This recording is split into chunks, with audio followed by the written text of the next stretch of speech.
Welcome to Future Foodcast. I'm Pam Miller, your host. Our guest today is really working in the supply chain of the food industry. We're going to find out all about what she's doing. Let me bring her on. Her name is Kate Jones. She is the Senior Science Advisor with Orane. Kate, welcome to the podcast. Thanks, Pam. I'm happy to be here. Yeah, we're happy to have you here. And Orate's doing some really innovative work with food and sourcing and other things. But today, obviously, we want to talk about the food industry on Future Foodcast. So tell us about yourself and what you do there at Orane. Yeah, so first off, I'm Kate Jones. Our business is actually in New Zealand, but my journey to New Zealand has been a bit of a long one. I'm obviously not from New Zealand originally. I'm from North Carolina, and my background is actually in oceanography and modeling. And so I wasn't in the business that we deal with at the moment, but I did do my PhD down here in New Zealand. And I knew that there was this young company, a startup company that was using chemistry to look at the provenance of food items.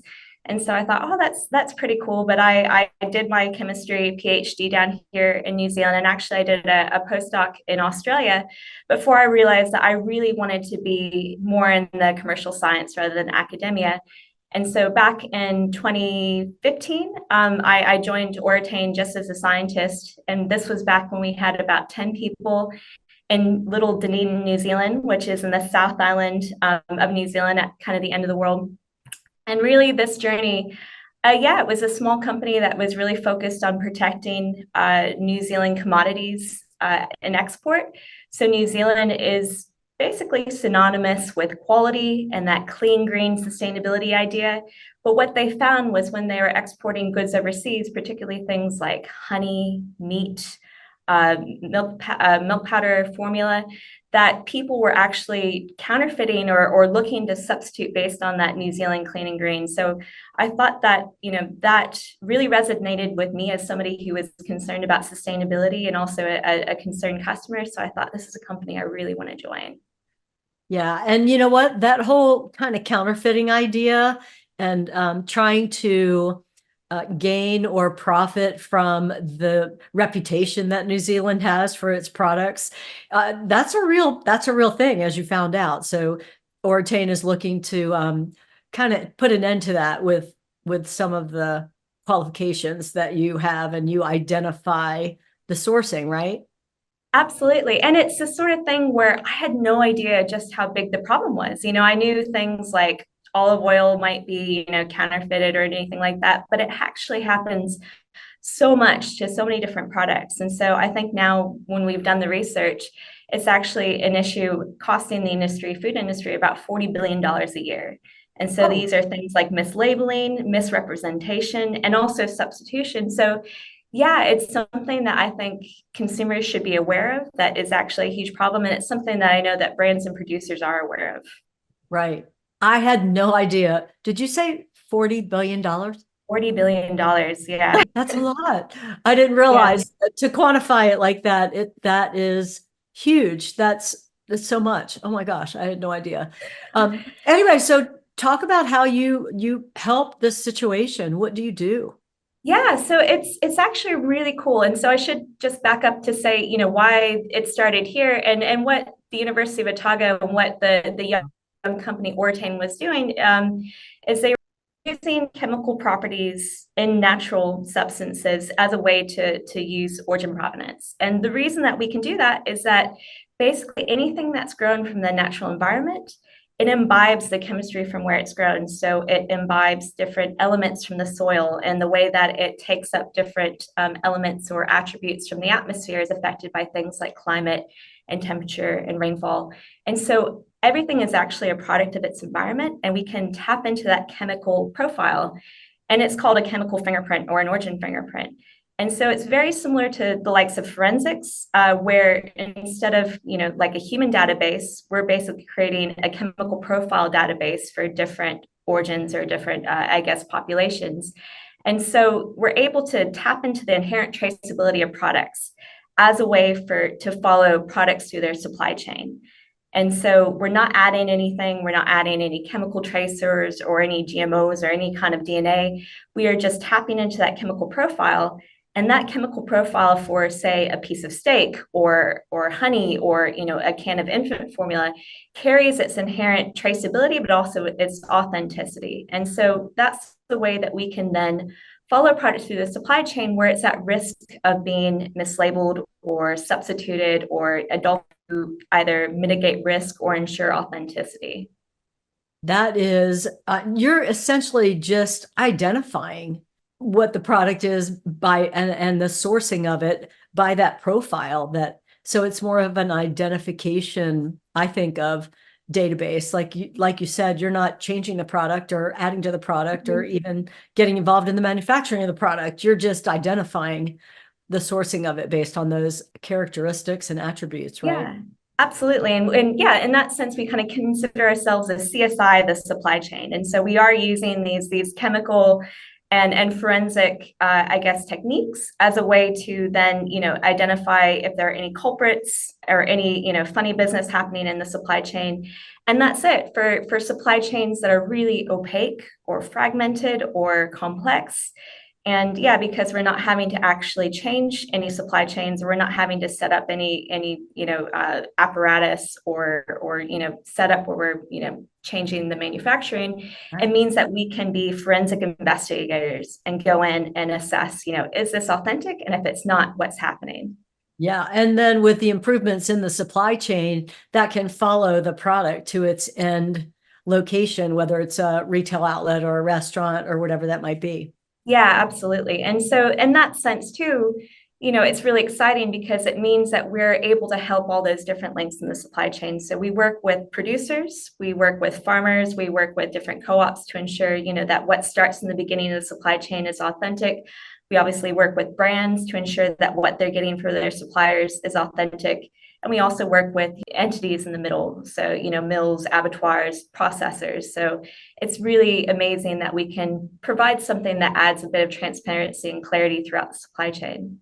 Yeah. What a great service. And honestly, there's a lot more awareness now of things like this. Like you said, I mean, you weren't aware of the volume, how big the problem was, and to quantify that just in the food industry. But there are other industries that you can do this for, and you do Yeah. it for. Yeah, and so I mean, Orane, our big growth story. I mean, we've been working with New Zealand products and food products, but our big growth is in the fashion industry. Similarly, very opaque and fragmented supply chains, but food's very special in a way because food is that sort of thing where there's many ESG components to it. There's sustainability claims, but also human health. If you get maybe a t-shirt that doesn't have the right components, it's not going to hurt you. If you don't get the right components in your food, it can actually be harmful. So there's that level of seriousness. There are some consequences. And I've had some New Zealand products having traveled there just last fall, and the meat is delicious and the honey is, I mean, it's no comparison. And so I'm glad that you're verifying that some of these products are coming from where they say they're coming from if I choose to buy it here in the States. Absolutely. And that's, just for example, because yeah, New Zealand, we are really proud of our different, aspects that are improved sustainability with, cultivation, particularly with red meat. If you buy, a piece of meat in New Zealand, it's grass-fed, it's free range. And so one of our partners that's actually a New Zealand partner, Silver Fern Farms, you can find them in the supermarket in the US. We help to ensure that their meat and they do lamb, venison, and beef, that it remains authentic through the supply chain. But also then when you get that label on the end packet that you can buy from the grocery store of Silver Fern Farms, and it says that it's free range and it says that it's grass fed, that's actually the assurance that you're buying an authentic product that actually is able to then underpin any of that sustainability claims because we're testing it through. Yeah. That's very exciting. Are there some other companies in the food industry that have benefited from your testing that you'd like to share about? Yeah, so I mean, we definitely, red meat is somewhere that is, and it's a very interesting space because it's one that is susceptible to a lot of fraud. That's one of the biggest industries that's susceptible to fraud. Yeah. And so Silver Fern Farms, but also we support Welsh lamb, so that's HGC. And again, it's the idea, and it's a beautiful thing in terms of being able to support a sustainability and also provenance claim for Welsh lamb versus other areas of the United Kingdom, but that's also the power of the science. Because the science, we can do something at a big country of origin, or we can go down and differentiate between different regions. So part of what we do for Welsh lamb is to ensure that we can, differentiate and authenticate Welsh lamb versus other areas of Europe, other areas of the United Kingdom. And so then that underpins their sustainability story and also their provenance story. And so that's something that's kind of incredible. Also, to bring it back to another New Zealand story, we work with A2 Milk Company. And so that's, they do nutritional and infant formulas that don't have the A1 protein. And for them, their big concern is, in China, there's so much of their market is in China. But of course, China is still, even however decades on, still reeling from the melamine issue, where you had the melamine contamination in the infant formula. And so there is that high scrutiny from both regulators and consumers for safety. Yeah. There is still the concern that, you will have risk. So either people, counterfeiting tins. There's actually a gray market in China for infant formula tins. And so the last thing that we want to happen for A2 is to have their product adulterated and their name to be under scrutiny. And so some of the support that we do for them is we test every single one of their batches that they produce of their infant formula and their nutrition to ensure authenticity. But also they have that same New Zealand story. So they're sourcing their milk supplies from New Zealand, again, free range and grass fed. And so because we're testing and authenticating that product back to New Zealand, not just to A2, but as a New Zealand product, they're able to put that claim in the marketing as a way to differentiate themselves, to the very discerning Asian customer. Nice. And, the fact, it sounds like a lot that you're testing every batch, but I guess because of the scrutiny with the country that they're working with, they just want there to be no doubt from the end buyers that there's any monkey business going on, that it's all absolutely.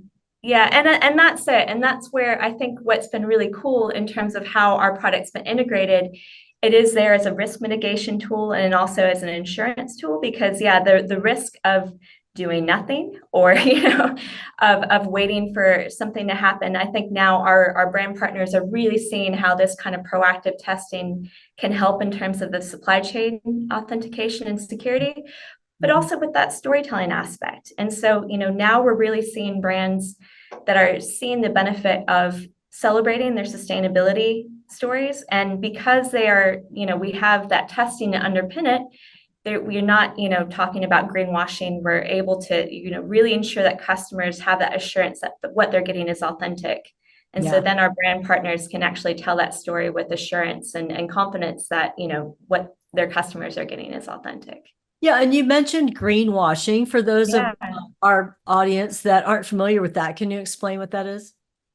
Yeah, and so we deal with the aspect of greenwashing quite a bit in our industry. So greenwashing is essentially a claim of sustainability or an aspect that either might be misleading or exaggerated or unsubstantiated. And so, we see a lot of those kind of claims of sustainable, or, we know marketing, they use, a green label to indicate, eco, but, what does it actually mean? And what does that mean for the product that you're buying? So a lot of both our customers and also our client partners are really wanting to give some meat, some substantiation to these types of labels, because they know that customers are demanding more. Yes, and they definitely are. And when we talked the first time, you mentioned Nescafe and a story associated with that company. Can you share with our audience about that? I love this story because it's something that's so amazing. I'm an avid coffee drinker, and coffee is one of the places that we're working in and really growing within our productization. And so Nescafe Origins, they have gone and they have supported specific farms in Brazil that are regenerative farms. And so they were using regenerative farming practices that are ensuring that there's, sufficient sustainability and carbon sequestration efforts. but also in terms of, coffee that they're using ethical sourcing. So these farmers are getting paid a fair wage, they're using fair practices. And so they've identified these key farms. And what we've done is we've gone to each of these farms and we've collected samples directly from these farms as a way to establish our baseline for what authentic product looks like. And then we're testing throughout that Nescafe baseline to ensure that the product is authentic from Orane. You know, as a consumer, that it's come from these specific farms and that you're supporting a regenerative farming. Nice. Well, because I mean that's really important. Again, the whole verification and the testing and just making sure that what is being said about the product is true. And the fair farming practices, in the news these days, people care, consumers care, and they want to know that companies are doing the right thing. Well, what else would you like to tell us about? Now you're in New Zealand, but you aren't limited to companies in New Zealand. As a matter of fact, I don't think most of your companies are in New Zealand that you work with. No, that's absolutely right. I think over 80% of our clients are actually in the US and most of our clients are abroad. A considerable amount of our clients are in fashion, but I guess that's it. This is a technology that can be applied in so many different ways in so many different industries. And so it is something that we can apply for many different products and for many different brands and partners around the world. And I guess that's the thing too, is, with food and where we have probably focused on are those key leaders, those in ESG and sustainability. But we do keep an eye on regulation, and there are changes in regulation now with food labeling and the European Union deforestation regulation, where there will be things changing and more people that are really needing that ability to authenticate their products back to a specific origin. And so that's where we're looking and growing and supporting those different industries. So particularly with EUDR, where it's about deforestation, ensuring that we're working to protect areas that are sourcing in red meat, coffee, cocoa. So those sorts of areas are pretty much our products that we're focusing on expanding, and where, there's so many opportunities. Yeah, the opportunities are really endless, Kate, honestly, if you think about it, because regulations are ramping up in many different countries, not just the EU. We've got additional regulations coming into play here in the United States as well that affect not only companies that are sourced here in the US, but companies that import to the US and when the US exports to companies. So there's a lot more compliance going on where companies need to track it, and they're authenticating, but then they're also needing to send that along in the supply chain. So you're well positioned to help companies with some of these regulation compliance issues that they're having to be able to verify what they're saying about their products. So it's an exciting place for you to be. But I know that you're well based in technology as well. Can you explain a little bit about that? Because this is not just you've got some innovation going on with your technology. Yeah, and that's a cool thing, because I guess what I will say is that, this technology that we're doing in terms of, capturing a chemical profile from different substances, it is used in many different fields. So it's used in archaeology to look at human migration. It is actually used to solve cold cases. But what we've done is to take that technology, obviously, into supply chain. But what we've introduced, and I guess is a big part of our IP, is advanced multivariate statistics. And so that's what's made us a bit more than just a chemical testing company. Is we've got that side of the business that uses these advanced statistics as a way to really hone the fingerprint, evaluate where it falls and in relation to different populations, but also as a way to drive insights. And that's the biggest thing that we provide our customers, is not just, is there something that's inauthentic or not, but, where is it happening in the supply chain? And, basically our company is, how can we mitigate? How can we improve these processes? And so I guess from the technology aspect, that kind of advanced statistics, but also in terms of then how we can complement other traceability forms. So we work with a lot of providers that already use blockchain as a way to underpin that technology. And I guess the difference between us and blockchain blockchain is a great way with configuring and organizing that digital information so that there's security along the supply chain, but it is still beholden to, the accuracy of the information coming in. So it can still be garbage in, garbage out. And so what we do, and what we do for many of our partners that use blockchain technology, is a way to help underpin and authenticate even that digital ledger. So you have, that really advanced and quite sophisticated form of traceability system. And so, yeah, this is where then our company is maturing and evolving into working alongside more of those digital ledger tools, but also in terms of our own data technology. Yeah, which is very exciting. You're really supporting the producers and the people that are working in the different pieces of the supply chain. I think that what you do has many different applications depending on where people are and how they want to apply it. So it just seems very flexible to me, depending on what they've got to authenticate or verify sourcing or some kind of certification, whatever it might be, that you can scientifically validate that for them. And that's a great service to be able to offer. Yeah, and I guess on a personal note, I've moved to New Zealand and I've married into a farming family. So my in-laws produce, and I think that's a source of pride is I see, what they do every day in terms of, their commitment to the land, the commitment to their animals, and just being able to really support those producers. And it's a hard time, I think, around the world to be in the primary production industry. And so I think there's that sense of pride that we are supporting the good players, the people that are trying to advance and use sustainable practices. And this is not something that's just limited to New Zealand. Many of our partners are those ones that are trying to improve their sustainability or be a point of difference. And so I'm really proud from that, that environmental aspect that we can support those players in a way to ensure that we can celebrate their stories, but also ensure that, what they provide the supply chain are secure. Yeah, absolutely. Well, thank you for giving us like an overview of the application of this kind of science. I was unaware that, products and sourcing can be profiled this way. And I hope our listeners have enjoyed learning about it as well. But is there any other information you want to share with them before we go, Kate? So yeah, I'd love to talk a little bit more about the implications of food fraud. And there's different facets that are within food fraud that affect brands and also consumers. So fraud can obviously affect, devalue different products. And so we've seen that with Kona coffee. So if you're familiar with Kona, you're a coffee drinker, that's premium coffee that's grown in Hawaii.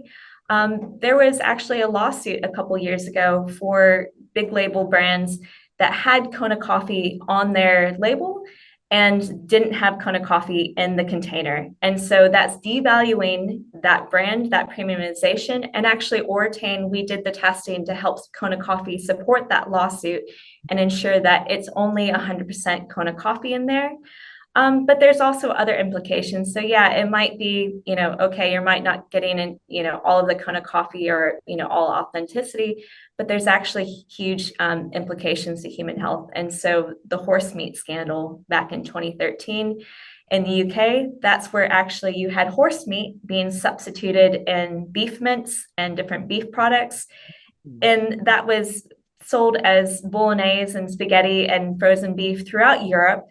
And this was the sort of thing that can actually have an implication in human health. So these sorts of scandals and things, particularly in meat, tend to crop up once a decade.